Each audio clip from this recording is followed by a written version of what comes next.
Hello everyone and welcome back to the channel. We're Nina and Mo, and we traveled around Japan with our 1-year-old son.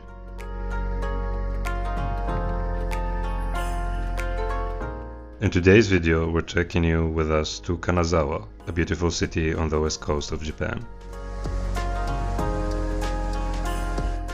We chose Kanazawa because it's one of the major cities that hasn't been heavily affected by earthquakes, so a lot of the traditional architecture is still preserved.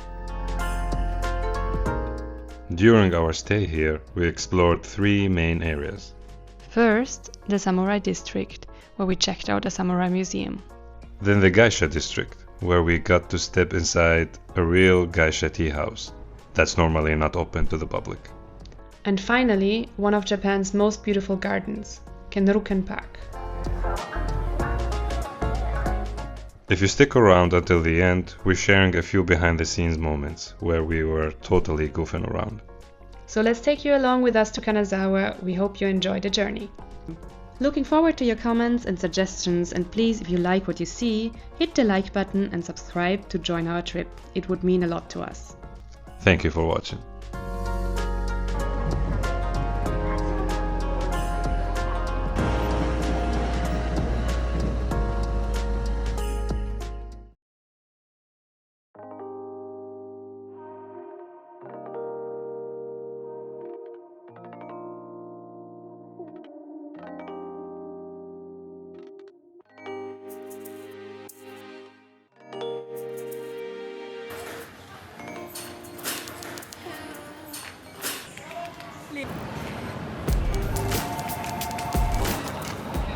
Our day started by taking the Shinkansen from Tokyo Station towards Kanazawa. Everything was clear for us through Google Maps. We didn't find any struggle. There's also people in the station who would help you. They speak a little bit English, but it's all possible through Google Translate or through gestures. And yeah, they recommend for us to book a seat, even though it wasn't necessary. And there's also cabins for unreserved seats. Yeah, in general, I think they are very well organized in Japan, and like the Shinkansen was spacious and it was quiet on the train. It was a really pleasant ride.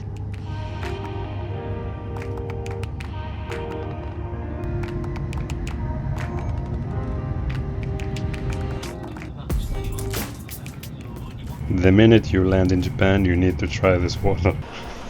I can't recommend it enough. Only in Japan you would get excited about a bottle of water like that.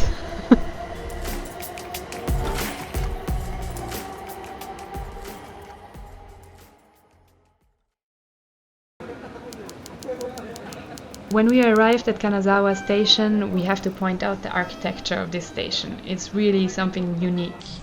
And the Torii Gate and the wooden architecture there, like, it really stunned me. It was part of the reasons why also we chose this city. Like, there's a lot of points to choose this city, but this Torii Gate was one of them, because I studied this gate. I did a research about how they build it and stuff in uni. And So how was it to see it in real it was life? fascinating. It was crazy. It was really fascinating. That's why you will see a lot of shots now just above the gate.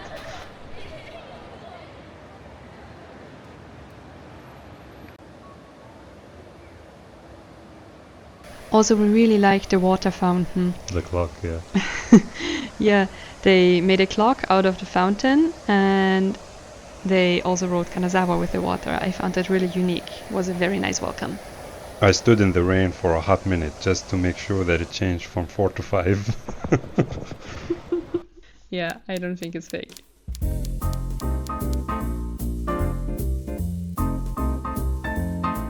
And then we headed towards our hotel, Hotel Amanik, which was a business hotel, I guess, and then they renovated it. And it was really good, it was cheap, it was close to all the areas that we're gonna visit later. That's why my choice was on it. We went everywhere walking. We didn't use any public transport. And it has breakfast included, there's an onsen in it, and the staff was really nice, like very helpful.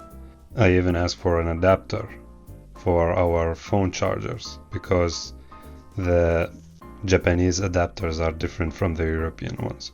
And as in every hotel in Japan, we got the pajamas. Yes. Or like the traditional dress to go to the onsen, which came in very handy.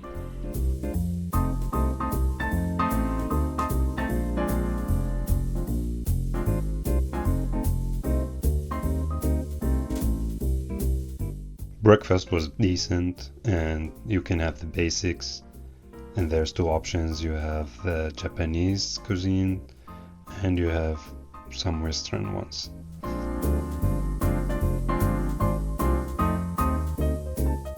And here is the Kanazawa curry, Yeah. which was so delicious. We had it I'm for still dreaming of it. 6 days because we stayed for 6 days in Kanazawa. We stayed longer than normal because this city needs 2-3 days maximum, because our boy was sick and we wanted to take it really slow with him.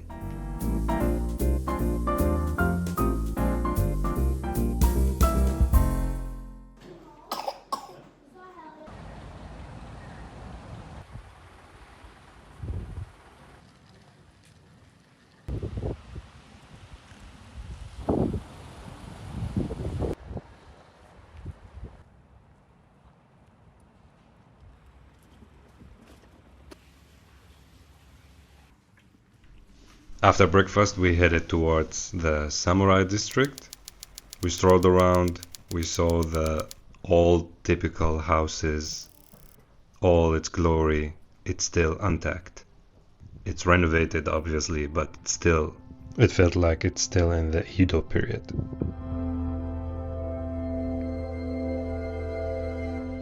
I especially like the gardens from the samurai houses.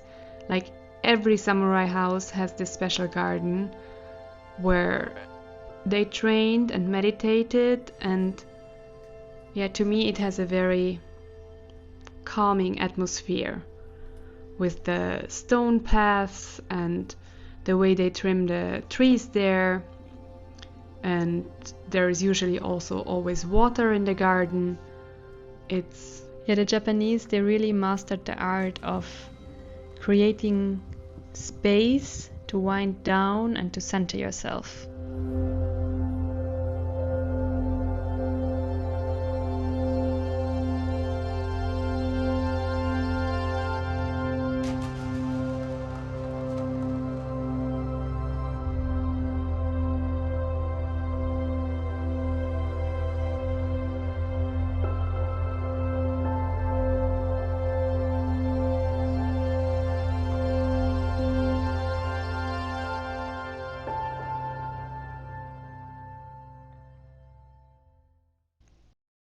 After that, we walked towards Tatemashi, which is a shopping street full of restaurants, and then we saw this amazing restaurant that has the best curry in Kanazawa.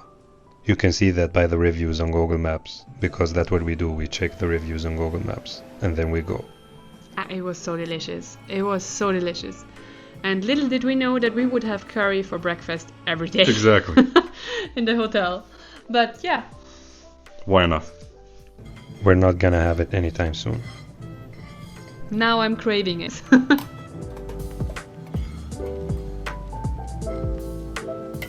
It's like a piece of art in the making.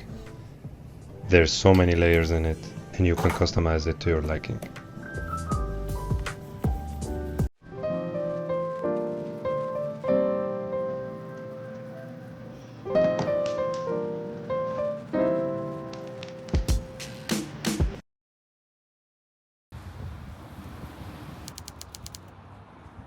On the next day, we started by going to Ishiura Shrine, which was on the way to Kenrokuen Park. And we strolled around there a little bit and enjoyed these marvelous wood carvings. This is really, I'm impressed how they do that. This shrine is the oldest in Kanazawa. It is built about 1,500 years ago, and it is said to help people find their soulmates. And then we entered Kenrokuen Park. Yes, this is like the glorious Masterpiece. Exactly. This is why people come to Kanazawa. This is one of only 3 perfect gardens in Japan. This park is designed to be beautiful during every season. It really is. It is one of the most beautiful gardens that I've ever seen. You have all the ponds there, the waterfalls, and the mosses. Like, they really take care of their mosses. You can find them anywhere, on the floor, on the trees, on the rocks, on the little lanterns. It's magical. It's like a little enchanted forest. It's truly amazing.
We met these 2 lovely ladies where they showed us what they are working on.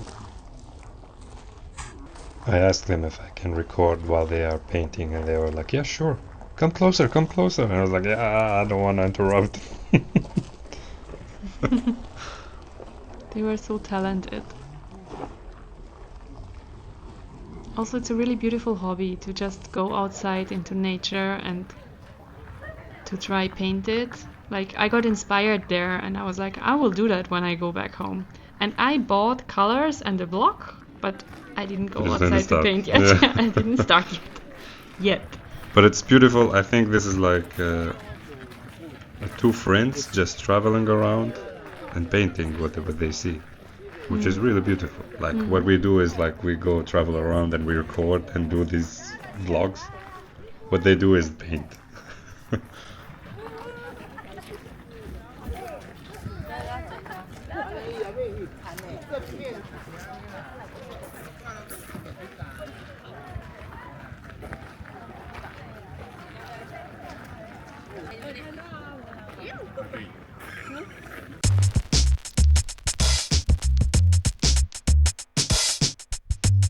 On the way back to the hotel, we passed by the 21st Century Museum. And we saw a lot of modern art. It's so cool what people think of. We saw these that looked like cowl vent that you see in the ships.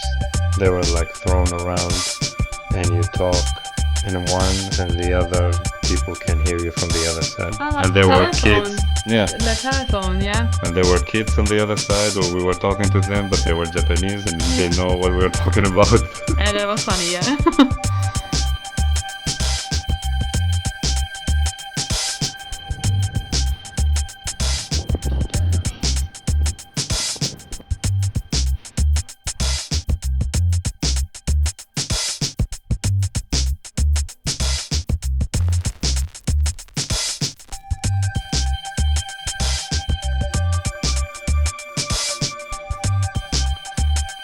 This is the optical illusion that got this museum famous, which is the fake swimming pool. Yeah, that was also my highlight. It's so cool to be underwater with your clothes and not getting wet.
After the museum, we got hungry and we decided to go for ramen, which was like the perfect dish in this cold spring weather, and it was so delicious. I had the Korean ramen, which was so spicy. I don't remember what ramen I had, but it was really delicious. I like to ask the waiter what you recommend, and then I go for that one. And that's also why I don't remember names, because I'm like, yeah, what you recommend. Next day, we headed towards the Geisha District. We started walking down the street to see this Japanese tradition for ourselves, or rather get a feeling for it. We admired the houses. Some of them are more than 200 years old, and the tea houses are places of entertainment, of feasts where geishas perform. They perform and entertain for merchants and nobility, and it's still a pretty closed up society. This is a tea house, which is used as a tourist resting spot now, and I think that's so cool. Like, you can see something, you can sit down, you can relax, you learn a little bit about what tea houses were about. They had tourist guides there that you could talk to and ask questions. I found this really cool.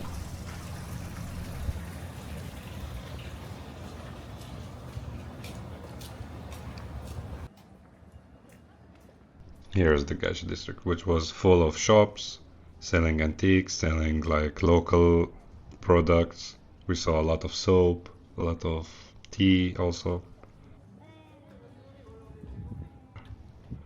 They had like the golden, the leaf gold, which they used for almost every dish there. It's very famous in Kanazawa. Yeah, they are famous with gold. They have a lot of like chopsticks from gold, or like placed with gold, or yeah.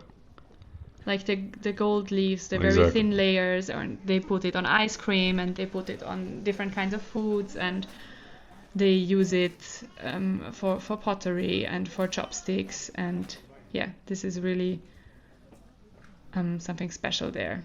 And this is like the most famous street where everybody come to take pictures. And when it started to rain, our boy decided that this is the moment he needs to stroll around. So we let him outside and he starts saying hi to everybody passing by. Yeah, he's so friendly. With the heavy rain outside, this was the perfect moment to go and visit a geisha house. Here, this is one of the very few tea houses that is open to the public because, the geisha community is very closed up community, and it's really expensive to hire a geisha. So this is really for high society that still get entertained by geishas.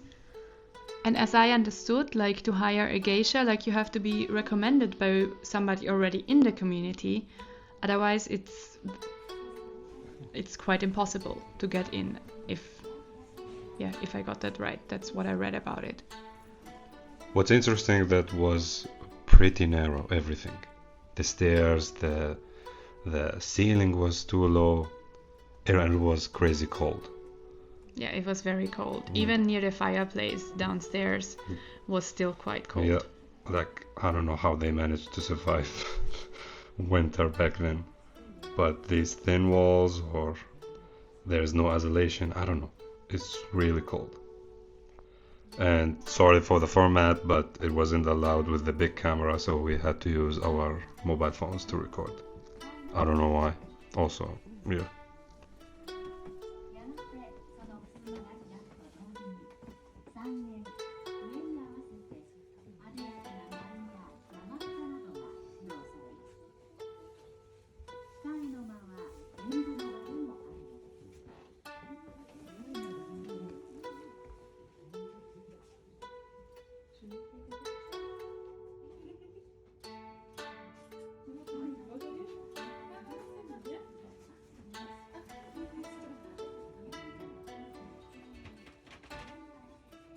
What I found very interesting is that a geisha tea house doesn't have a kitchen. Mm-hmm. They get the food from a restaurant outside and they offer it to their guests. Really? Yes. Okay, I didn't notice that. Like it's just a tea that is prepared in the tea house, but the food that they offer their guests comes from a restaurant outside. Mm-hmm.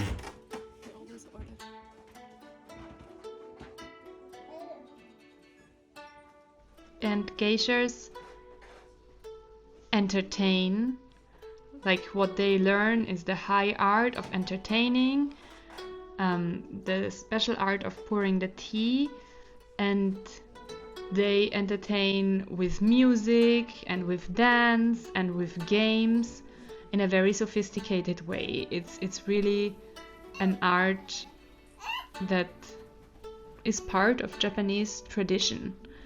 And it's very accepted is the wrong word. It's appreciated. On our way back, we passed by Oyama Shrine, and this truly was one of the most beautiful shrines that we've been to. I feel it was not a traditional shrine in that way. It was influenced by different styles of architecture, and also it had a really nice garden that you could roam around in and just enjoy. It was unique. Everything about this shrine was unique. From the gate to the main building and the surroundings. It was really beautiful. I had it on our plans, but we thought maybe we couldn't pass by for some reason. And then suddenly, while we were walking towards the hotel back, we passed by in front of it. And we were like, oh, look, this was on our plans. Let's go check it out. And first I didn't want to because I was already so tired, but I'm so glad that we did.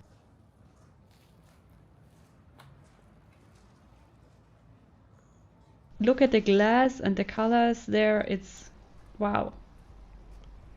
And that day was really cold. Like, we were so into going back to the hotel. But this was worth it. It was, yes. It has some element of Ghibli-esque. Yeah, maybe Ghibli Studio got inspired by these kind of gardens. Of course. That. They're inspired by everything they see surrounding them. Mm-hmm.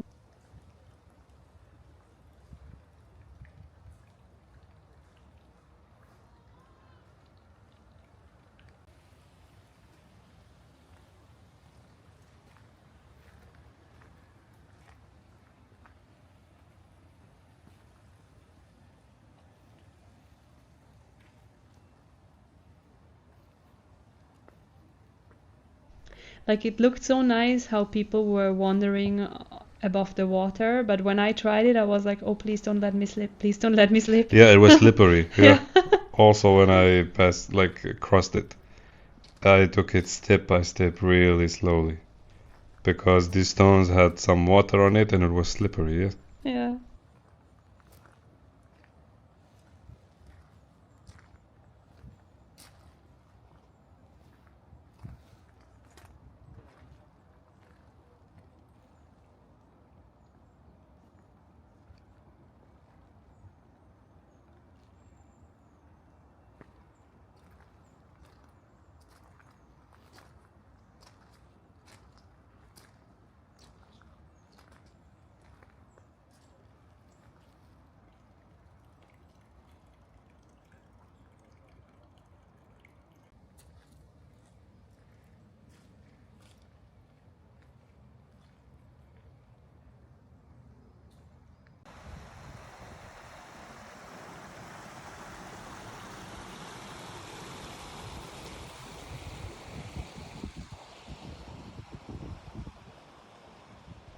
On our last day, we headed towards the Samurai District again, where we went to the Samurai House.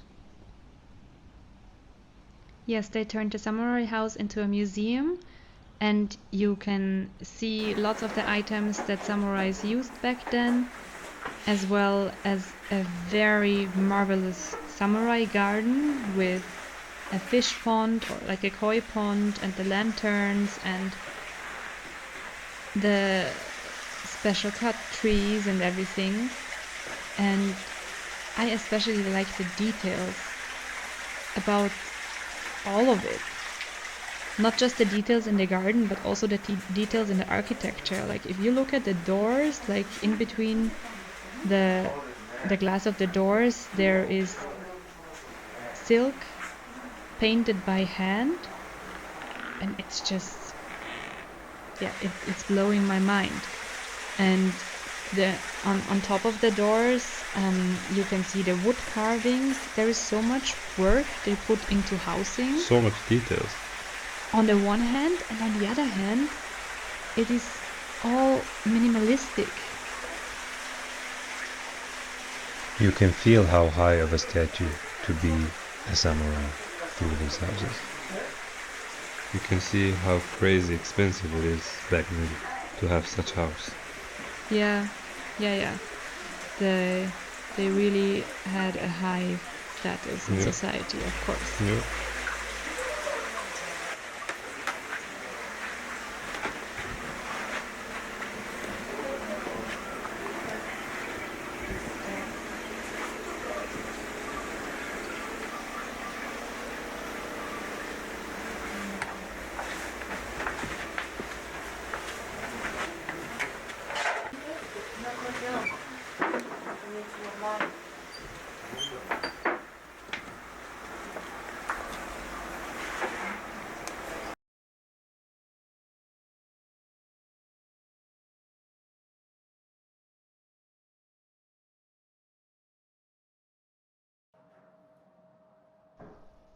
We saw katana, which was really fascinating. And this was dual wielding swords, which is, as I know from gaming, a Japanese mastered this technique. Learned something in gaming. Yay!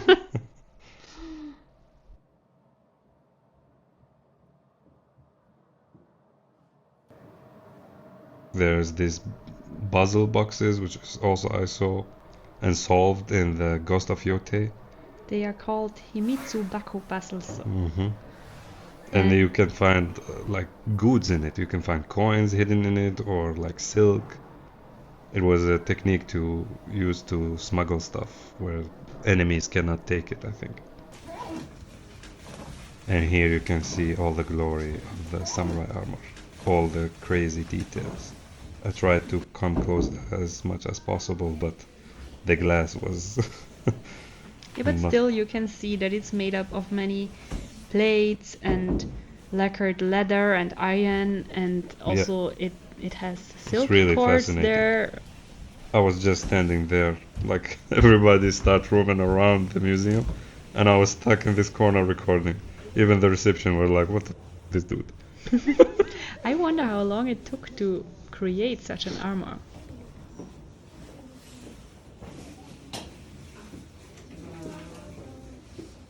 At the end of our museum visit, I took part in a tea ceremony and I overlooked the garden and enjoyed the bitter tea with a very sweet treat.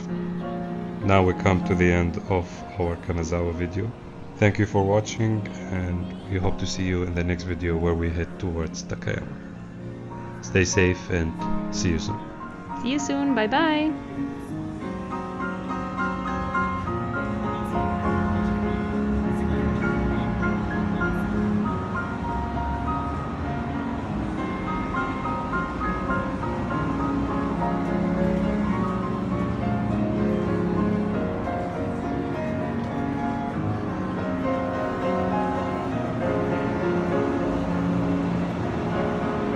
How I eat it. Drink.